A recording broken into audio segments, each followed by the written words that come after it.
Hello students, today we are going to start next exercise of chapter 7. So before starting that we are going to learn about proportion. Proportion क्या होता है? जैसे मान लो हमारे पास 4 number है A, B, C and D.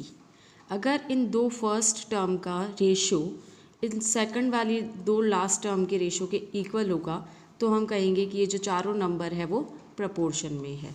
It means A:B is equals to C:D. तो ये चारों कहलाएंगे प्रपोर्शन में. जैसे इसका एक एग्जांपल देख लेते हैं, दो रेशो ले लेते हैं 8:12 एंड 14:21. अब इनको अगर हम सिंप्लीफाइड फॉर्म में चेंज करते हैं 8 और 12 का HCF कितना होगा? 8 और 12 का HCF होगा 4. तो अगर हम 8/12 को डिवाइड कर देते हैं 4 से, तो 8 को जब 4 से डिवाइड करेंगे तो कितना आएगा? 2 आएगा. और 12 को जब 4 से डिवाइड करेंगे तो 3 आएगा. सिमिलरली यही चीज़ अगर हम इस सेकंड वाले रेशो के साथ करके देखते हैं, 14 और 21 का जो HCF है वो आएगा 7. तो हम इस 14/21 को 7 से डिवाइड कर देंगे. 14 को जब डिवाइड करेंगे 7 से तो ये 2 टाइम डिविजिबल होगा. और 21 को जब 7 से डिवाइड करेंगे तो ये 3 टाइम डिविजिबल होगा. अगर आप इन दोनों का सिंपलेस्ट फॉर्म देखो, हमने जिसको चेंज किया है तो वो क्या आया है? 2:3. 8:12 का सिंप्लीफाइड फॉर्म है 2:3 एंड 14/21 का भी सिंप्लीफाइड फॉर्म क्या है? 2:3. मतलब ये जो दोनों रेशो हमने लिए थे A:B वो है 2:3, ये इक्वल टू है 2:3 ये 14/21 के. तो मतलब A:B is equals to A:B is equals to C:D. तो ये है प्रपोर्शन में. अब हमें कुछ ये जो 4 टर्म्स होती हैं इनको क्या बोलते हैं वो हमें ध्यान रखना है. जैसे नॉर्मली तो हम इसको क्या बोलते हैं? First term, second term, third term, fourth term, इसी तरह से बोलते हैं इनको. लेकिन हमें इसमें एक चीज़ और ध्यान रखनी है कि ये जो फर्स्ट वाली और फोर्थ वाली, फर्स्ट और फोर्थ टर्म जो होती है वो कहलाती है एक्सट्रीम्स. बाहर वाली जो दोनों टर्म्स है फर्स्ट एंड फोर्थ वो कहलाएगी एक्सट्रीम, जबकि जो बीच वाली दोनों टर्म होती है वो कहलाती है मीन्स या इसको मिडल टर्म भी बोलते हैं. तो बाहर वाली दोनों टर्म्स क्या कहलाएगी? एक्सट्रीम्स. और बीच वाली दोनों टर्म्स कहलाएगी मीन्स. इसका एक रूल भी होता है, वो है product of extremes is equals to product of means. इसका मतलब जब हम एक्सट्रीम का मल्टीप्लाई करेंगे, एक्सट्रीम कौन कौन से हैं? A and D. तो A इंटू D जब हम करेंगे तो वो इक्वल्स टू होगा प्रोडक्ट ऑफ मीन्स के. मीन्स किसको बोलते हैं? बीच वाले जो दो टर्म है, मतलब B इंटू C. तो ये रूल इम्पॉर्टेंट है. हम जिस एक्सरसाइज को जब सॉल्व करेंगे तो हम इसी रूल को यूज़ करते हुए इसको सॉल्व करेंगे. So I hope you have understood this concepts. Now we are going to start the exercise. Question number 1, which of the following are in proportion. हमें पता करना है कि ये जो हमें 4 टर्म्स दी हुई है ये प्रपोर्शन में है या नहीं है. तो इसको सॉल्व करने के लिए हमने अभी जो रूल पढ़ा था हम उसको अप्लाई करेंगे, जो है product of extremes is equals to product of means या मिडल टर्म. तो उसको अब सॉल्व करने के लिए हम क्या करेंगे? देखो एक्सट्रीम कौन कौन से हैं. जैसे हमारी 4 टर्म है तो ये फर्स्ट वाली टर्म और फोर्थ वाली टर्म, मतलब 1 एंड 4 24 क्या है? एक्सट्रीम. और ये जो बीच में दो टर्म्स आ रही है सेकंड और थर्ड टर्म 2 एंड 12, ये है हमारी मीन्स. तो हम इसको लिख लेंगे. प्रोडक्ट ऑफ एक्सट्रीम करेंगे तो प्रोडक्ट ऑफ एक्सट्रीम क्या होगा? 1 into 24 is equals to product of means. Product of means बीच वाली दो टर्म होगी 2 इंटू 12. इसको मल्टीप्लाई कर लेंगे हम. 1 इंटू 24 कितना होता है? 24 होगा. 2 इंटू 12 24 होगा. तो हमारा जो फर्स्ट दो टर्म का जो रेशो था और वो लास्ट दो टर्म का जो रेशो है उसके इक्वल आया है. It means these 4 number are in proportion. तो हम लिख लेंगे yes it is in proportion.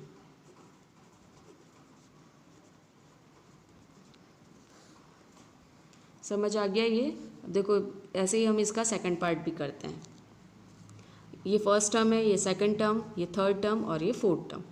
Product of extreme करेंगे, एक्सट्रीम मतलब बाहर वाले दो टर्म्स, तो वो हो जाएगा 50 into 50 is equals to product of means, means में सेकंड और थर्ड टर्म बीच वाली जो है वो हो जाएगा 35 इंटू 35। मल्टीप्लाई करेंगे इसको, सो 50 इंटू 50 हो जाएगा 2500 एंड 35 इंटू 35 का जो स्क्वायर है वो होता है 1225। यहाँ पर हमारा जो फर्स्ट दो टर्म का प्रोडक्ट ऑफ एक्सट्रीम जो है वो प्रोडक्ट ऑफ मीन्स के इक्वल नहीं आया है। It means these four are not in proportion, so we are going to write down no it is not in proportion. Third part of this question, 15, 18, 45 and 54. So पहले product of extreme देख लेते हैं, वो होगा 15 into 54 is equals to product of means, mean क्या है ये दो बीच वाले, सो ये हो जाएगा 18 इंटू 45। 15 को जब आप 54 से मल्टीप्लाई करोगे तो ये होगा 810, और इधर भी जब आप 18 को 45 से मल्टीप्लाई करोगे तो वो भी होगा 810. It means yes it is in proportion. सो इसी तरह से हमें चेक करने हैं. 3 पार्ट अभी हमने कर लिए हैं, रेस्ट 3 जो बचे हैं वो आपको सॉल्व करने हैं. Question number 2, fill in the blank by which all the numbers become proportional. हमें 3 नंबर गिवन है, फोर्थ हमें ब्लैंक गिवन है. वहाँ पर हमें कोई ऐसा नंबर फिल करना है जिससे कि ये जो चारों है वो प्रपोर्शन में हो जाए. तो इसके लिए हमने जो फॉर्मूला यूज़ किया था product of extreme is equals to product of mean, वो ही यूज़ करेंगे. ये जो ब्लैंक है उसको हम क्या मान लेंगे कि यहाँ पर क्या है, एक्स अज्यूम कर लेंगे उसको. तो यहाँ पर अगर हम एक्स मानते हैं तो उसके अकॉर्डिंग हम इसको प्रोडक्ट ऑफ एक्सट्रीम और प्रोडक्ट ऑफ मीन के फॉर्म में लिख लेंगे. तो प्रोडक्ट ऑफ एक्सट्रीम हमारा क्या हो जाएगा, 7 into x is equals to 21 into 5. इसको मल्टीप्लाई करेंगे, 7 इंटू एक्स कितना हो जाएगा 7x इक्वल्स टू 21 इंटू 5. जब हम करेंगे तो वैसे इसको मल्टीप्लाई हम यहाँ नहीं करेंगे, हम डायरेक्टली इसको लिख लेंगे, क्योंकि फिर मल्टीप्लाई अगर इसको करते हैं तो कैलकुलेशन लंबी हो जाएगी. हमें x की वैल्यू फाइंड आउट करनी है, तो ये x के साथ इधर ही मल्टीप्लाई में है तो उधर जाके क्या हो जाएगा, डिवाइड हो जाएगा. तो 21/5 इंटू अपॉन 21 इंटू 5 अपॉन 7 हो जाएगा. ये 7 की टेबल से कैंसिल करेंगे तो 7 और 21 कैंसिल हो जाएगा. 7 1 ज़ा 7 एंड 7 3 ज़ा 21. तो हमारे पास क्या बचा है 3 इंटू 5. 3 इंटू 5 कितना होता है 15. तो हमारा जो x है, x की वैल्यू कितनी आ गई है 15, मतलब यहाँ पर क्या आएगा 15 आ जाएगा. यहाँ पर अगर हम 15 लिखेंगे तो ये चारों नंबर जो है वो प्रपोर्शन में हो जाएंगे. सो सिमिलरली हम इसका नेक्स्ट पार्ट करेंगे.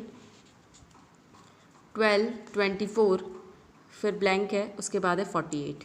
तो इस ब्लैंक में हम क्या अज्यूम कर लेंगे, इसको x अज्यूम कर लेंगे. अब इसको सॉल्व करेंगे. Product of extreme is equals to product of mean. हमारे पास एक्सट्रीम क्या है 12 एंड 48, तो लिख लेंगे इसको 12 into 48 is equals to 24 into x. X को एक तरफ रखना है, बाकी नंबर को एक तरफ रखना है. तो एक्स को एक तरफ रख लिया, ये 24 इधर डिवाइड मल्टीप्लाई में तो उधर जाके डिवाइड हो जाएगा. तो हो जाएगा 12 इंटू 48 अपॉन 24. कैंसिल करेंगे इसको, 12 से 24 कैंसिल हो जाएगा. 12 1 ज़ा 12 एंड 12 2 ज़ा 24.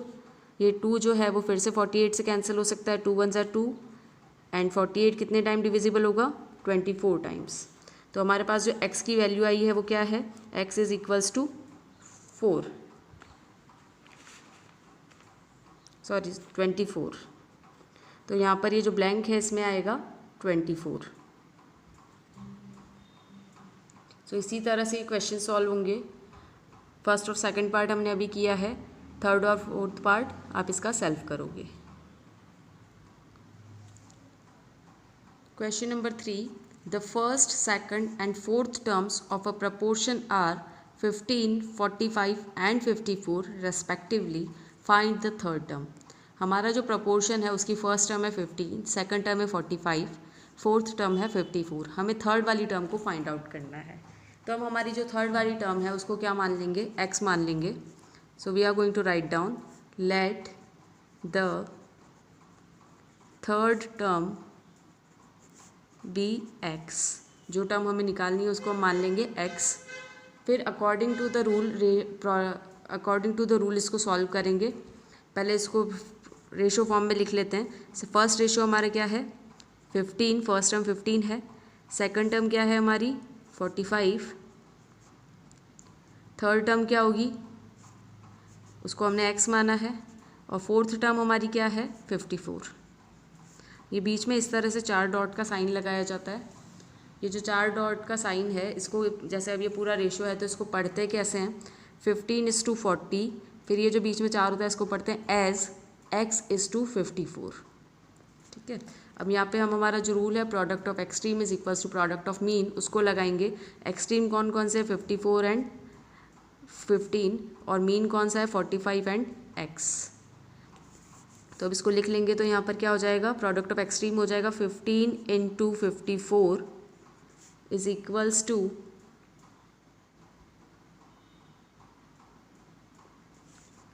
45 × x. तो x को एक तरफ रख लेंगे, 54 को उस तरफ भेज देंगे. तो ये 45 को उस तरफ भेज देंगे. तो ये हो जाए 45 इधर मल्टीप्लाई में तो उधर जाके डिवाइड हो जाएगा. अब इसको कैंसिल करेंगे, 15 की टेबल से कैंसिल हो जाएगा. 15 1 ज़ा 15 एंड 15 3 ज़ा 45. और ये 3 जो है वो फिर से 54 से कैंसिल हो जाएगा. 3 1 ज़ा 3 और 54 डिविजिबल होगा 3 से 18 टाइम्स. मतलब हमारी जो x की वैल्यू है वो क्या आएगी? x is equals to 18. तो थर्ड टर्म क्या हो गई? 18. इसका जो फोर्थ और फिफ्थ क्वेश्चन है इस एक्सरसाइज का वो भी सेम तरीके से है. फोर्थ क्वेश्चन में आपको सेकंड टर्म फाइंड आउट करनी है. तो सेकंड टर्म को आप x मान लोगे और उसको इसी तरह से product of mean is equals to product of extreme, इस तरह से उसको सॉल्व कर लोगे तो x की वैल्यू आ जाएगी. फिफ्थ क्वेश्चन भी सेम है, उसके अंदर भी आपको फोर्थ टर्म फाइंड आउट करनी है. वो आप ये दोनों क्वेश्चन आप सॉल्व करोगे. नेक्स्ट हम सिक्स्थ क्वेश्चन स्टार्ट करते हैं. If x, 7, 20, 28 are in proportion, then find the value of x. अगर ये चारों proportion में है तो हमें x की वैल्यू फाइंड आउट करनी है. इसको proportion के फॉर्म में लिख लेते हैं.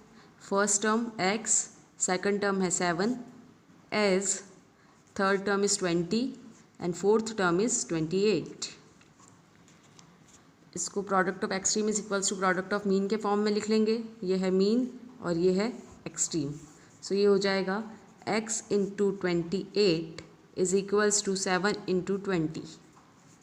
x को एक तरफ रखेंगे, बाकी नंबर्स को एक तरफ ले लेंगे. 7 × 20 अपॉन 28. अभी 7 और 28 7 की टेबल से कैंसिल आउट हो जाएंगे. 7 1 ज़ा 7 एंड 7 4 ज़ा 28. फिर 4 और 20 भी कैंसिल हो सकते हैं. 4 1 ज़ा 4 एंड 4 5 ज़ा 20.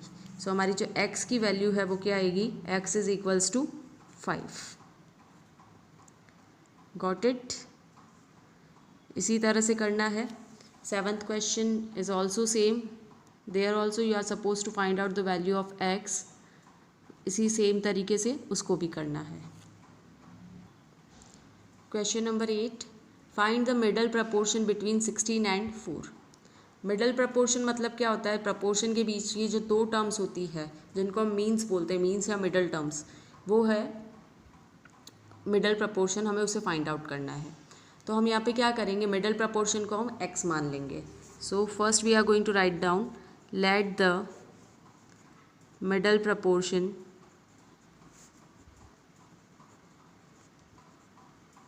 B x. मिडल प्रपोर्शन को हमने क्या ले लिया? x ले लिया. प्रपोर्शन के फॉर्म में लिखेंगे. फर्स्ट टर्म हमारी क्या है? 16. मिडल टर्म क्या हो जाएगी? x मानी हमने, तो यहाँ पर मिडल टर्म में दोनों ही जगह हम लिखेंगे x. फिर हमारी जो फोर्थ लास्ट टर्म है वो क्या है? 4. तो हमने इसको प्रपोर्शन के फॉर्म में लिख लिया है। अब product of extreme is equals to product of means.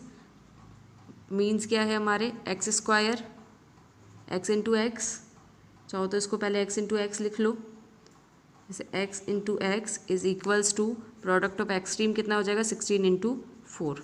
X into x क्या होता है एक्स स्क्वायर, और 16 इंटू 4 कितना हो जाएगा 64। 16 4 जा 64 होता है। अब ये एक्स स्क्वायर है, अब इसका स्क्वायर रिमूव करेंगे, मतलब क्या करेंगे इस पर रूट आ जाएगा। 64 किसका स्क्वायर होता है, कौन से नंबर को हम जब मल्टीप्लाई करेंगे उसी नंबर से तो 64 आता है।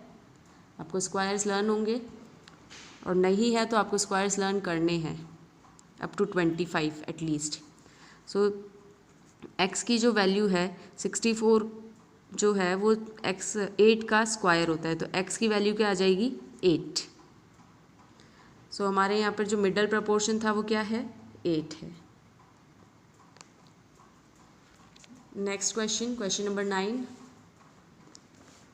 If 9, 15 and x are in continued proportion then find the value of x। ये कंटिन्यूड प्रपोर्शन में, पहले क्या था वो हमने मिडल प्रपोर्शन फाइंड आउट किया था। जब कंटिन्यूड प्रपोर्शन की हम बात करते हैं तो ये जो मिडल प्रपोर्शन तो क्या होगा ये वाला, और जो लास्ट वाली टर्म होगी वो होगी x। जैसे इसको अगर अपन फॉर्म में लिखते हैं मिडल प्रपोर्शन की फॉर्म में, कंटिन्यूड प्रपोर्शन की फॉर्म में, तो ये हो जाएगा 9:15 एज 15:x। मतलब ये जो टर्म है और ये जो टर्म है ये फर्स्ट और लास्ट टर्म दी है, बीच वाली जो टर्म दी है वो मिडल प्रपोर्शन वाली है। ठीक है, कंटिन्यूड प्रपोर्शन जब फाइंड आउट करते हैं तो लास्ट वाला हम फाइंड आउट कर रहे हैं यहाँ पर। अब इसको भी लिख लेंगे सॉल्व करके। Product of extreme, product of extreme क्या होगा 9 into x is equals to product of means, means क्या है 15 इंटू 15। एक्स को एक तरफ रखो बाकी नंबर को दूसरी तरफ, तो 15 इंटू 15 अपॉन 9। 3 की टेबल से कैंसिल आउट हो जाएगा ये, 3 3 ज़ा 9 एंड 3 5 ज़ा 15। अगेन इस 3 को हम 15 से कैंसिल कर देंगे, 3 1 ज़ा 3 एंड 3 5 ज़ा 15। तो जब हमारे पास बचा क्या है 5 इंटू 5, 5 इंटू 5 होता है 25। तो जो एक्स की वैल्यू हमारी वो क्या आई है 25।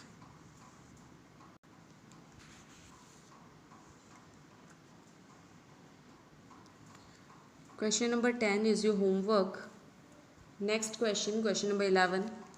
There are some laddus made to be distributed on 15th August.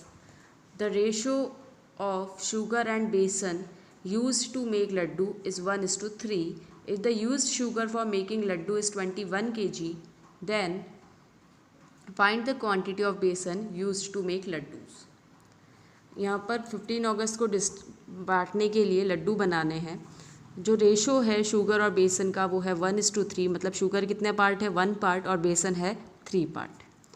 अगर जो शुगर यूज़ करी है वो 21 kg है तो हमें बताना है कि लड्डू की क्वांटिटी कितनी है। तो यहाँ पर हम लड्डू की क्वांटिटी को क्या ले लेंगे x। Let the quantity of laddoo be x। ठीक है, लड्डू की क्वांटिटी को हमने ले लिया है x।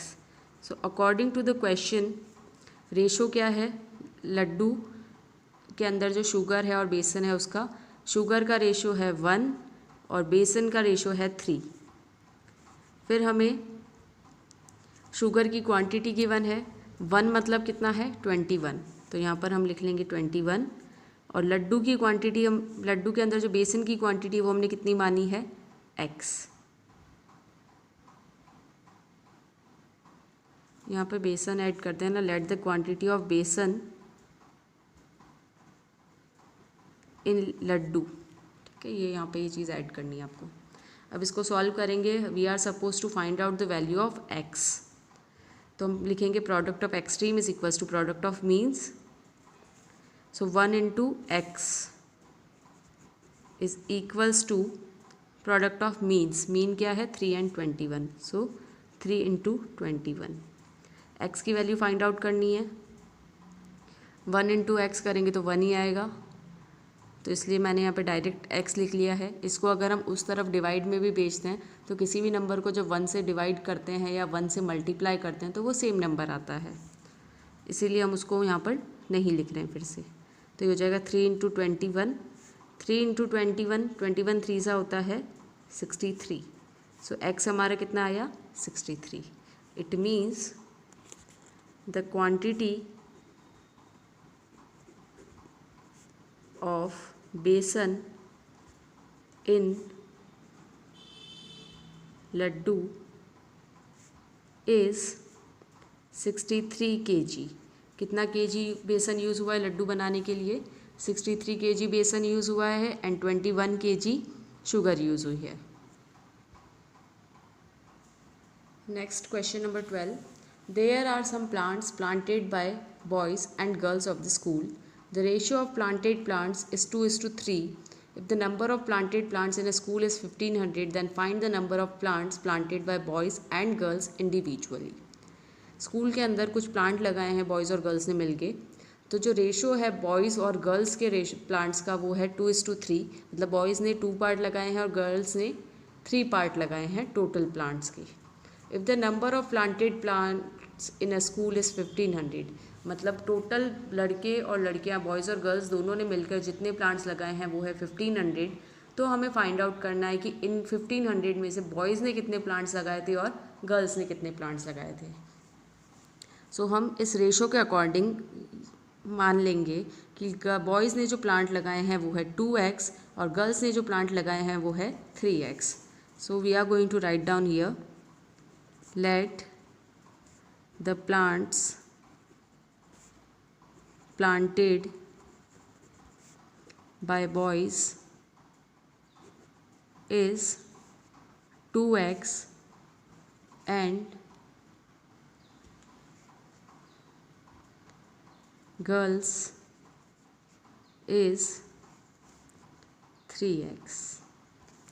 ठीक है, बॉयज़ ने जो प्लांट लगाए उसको हमने ले लिया है 2x और गर्ल्स ने जो प्लांट लगाए उनको हमने ले लिया है 3x। अब हमें पता है कि ये जो 2x है और 3x है, मतलब जितने प्लांट लड़कों ने लगाए और जितने प्लांट लड़कियों ने लगाए, इन दोनों को अगर हम प्लस कर दें तो वो किसके इक्वल है? 1500 के equal. So according to question 2x plus 3x is equals to 1500। ये हमें गिवन है क्वेश्चन के अंदर कि दोनों के प्लांट्स जो है मिला के वो 1500 होंगे। सो 2x में अगर हम 3x प्लस कर दें तो टोटल कितना हो जाएगा? 5x is equals to 1500। अब ये x को एक तरफ लेने देंगे और 5 को दूसरी तरफ भेज देंगे इक्वल्स टू के। ये इधर मल्टीप्लाई में तो 5 उधर जाके हो जाएगा divide. So x is equals to 1500 upon 5। 5 की टेबल से कैंसिल हो जाएगा ये, 5 1 ज़ा 5, 5 3 ज़ा होता है 15 और 2 0 लग जाएंगे पीछे वाले। सो x की वैल्यू हमारे पास कितनी आ गई? x is equals to 300। अब हमने बॉयज़ ने जो प्लांट किए थे उसको हमने कितना माना था? x। सो बॉयज़ के जो प्लांट्स हैं उसको हमने कितना माना था? 2x। तो इसको सॉल्व कर लेंगे, 2 इंटू एक्स की जगह पर हम रख देंगे 300। तो जब 2 को 300 से मल्टीप्लाई करेंगे तो कितना आएगा? 600। गर्ल्स का हमने कितना माना था? 3x। सो ये हो जाएगा 3 इंटू 300। 3 इंटू 300 कितना होता है? 900। चेक क्रॉस चेक भी अपन कर सकते हैं, जैसे टोटल कितने थे? 1500 थे, तो 600 और 900 को प्लस करने पे कितना आ रहा है? 1500 ही आ रहा है। It means our answer is correct. So यहाँ पे लिख लेंगे हम नीचे, plants planted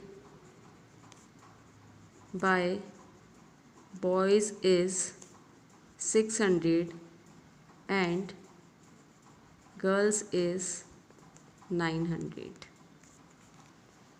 Okay, now last question of this exercise. 13th question, the ratio of the distance between the Delhi to Meerut and the distance between Delhi to Saharanpur is 3:8। मतलब दिल्ली से मेरठ या सहारनपुर जाने का जो डिस्टेंस है, अगर उसका रेशो देखा जाए तो 3:8 है। It means Delhi to Meerut कितना है 3 और दिल्ली टू सहारनपुर कितना है 8, ये इसका रेशो है। If the distance between Delhi to Saharanpur is 200 kilometre, Delhi to Saharanpur का रेशो क्या था 8, इस 8 का मतलब क्या है 200। Then find the distance between Delhi and Meerut, तो दिल्ली और मेरठ के बीच का डिस्टेंस हमें फाइंड आउट करना है। तो उसको हम क्या अज्यूम कर लेंगे x, so write down let the distance between Delhi and Meerut be x, इसको x मान लेते हैं। फिर अकॉर्डिंग टू द क्वेश्चन हमें जो इन्फॉर्मेशन गिवन है उसके अकॉर्डिंग 3:8 किसके इक्वल होगा,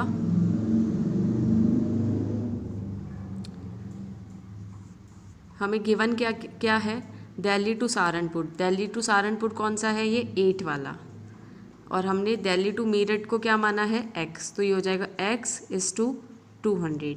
इस तरह के क्वेश्चन जब करोगे तो बहुत ध्यान से करना, अगर इस रेशो को हम उल्टा लिख लेंगे तो इसकी वैल्यूज़ भी चेंज हो जाएगी, हमारा आंसर गलत आएगा। अब इसको product of extreme is equals to product of mean कर लेते हैं। प्रोडक्ट ऑफ एक्सट्रीम क्या क्या है 3 × 200 एंड प्रोडक्ट ऑफ मीन क्या होगा 8 × x। सो लिख लेंगे इसको 8 × x इज इक्वल्स टू 3 × 200।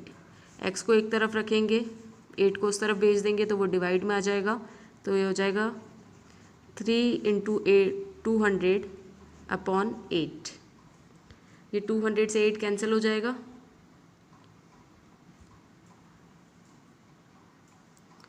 8 से 200 कैंसिल होगा, 8 × 1 = 8 और 200 को जब कैंसिल करेंगे 8 से तो वो 25 टाइम्स कैंसिल होगा। तो अब हमारे पास क्या बचा 3 × 25। 25 को जब 3 से मल्टीप्लाई करेंगे तो कितना आएगा 75। इट मीन्स दिल्ली से मेरठ का जो डिस्टेंस है वो कितना है 75 किलोमीटर। सो लिख लेंगे यहाँ पे the distance between Delhi and Meerut is 75 kilometer. Okay, do these questions in your copy. Along with this, do the questions given in homework also. Thank you.